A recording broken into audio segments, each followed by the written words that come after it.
کے پی کے میں جناب سہیل افریدی صاحب 90 ووٹ لے کر قائد ایوان منتخب ہو گئے ہیں۔ بہت زور لگا، بہت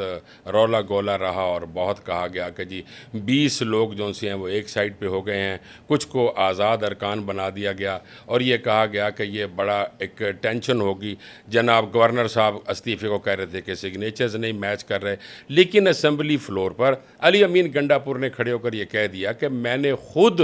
یہ ریزائن دے دیا اور میں یہ ایکسیپٹ کرتا ہوں کہ میں نے ریزائن دیا ہے۔ ناظرین، پھر ایک سلسلہ جو ووٹنگ کا وہ ہوا اور جو باقی اپوزیشن کے ارکان تھے ان کی ووٹنگ 0-0 رہی، کیونکہ انہوں نے واک آؤٹ کر لیا تھا۔ اور وہ ساری باتیں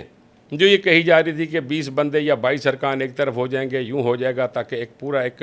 کریٹ کر دیا گیا ایک ماحول کہ پتہ نہیں اب کیا ہو جائے گا، لیکن ہوا وہ جو کہ کے پی کے کی عوام چاہتی تھی اور کے پی کے جو ایم پی ایز ہیں وہ چاہتے تھے، اور پھر سہیل افریدی صاحب قائد ایوان منتخب ہو گئے۔ علی امین گنڈا پور نے کہا، اسمبلی فلور پر ایک بات کہی اور انہوں نے کہا کہ ہماری مرضی، ہمارا فیصلہ، ہماری اکثریت، ہماری مرضی، ہمارا لیڈر اور اس کی مرضی، اس کے علاوہ کچھ برداشت نہیں کیا جائے گا۔ یہ کہا علی امین گنڈا پور نے اپنے اسمبلی فلور میں ایک بیان پہ۔ کے پی کے اسمبلی کے اسپیکر نے ایک بہت اچھی بات کہی اور انہوں نے کہا کہ ہم فوج سے محبت کرتے ہیں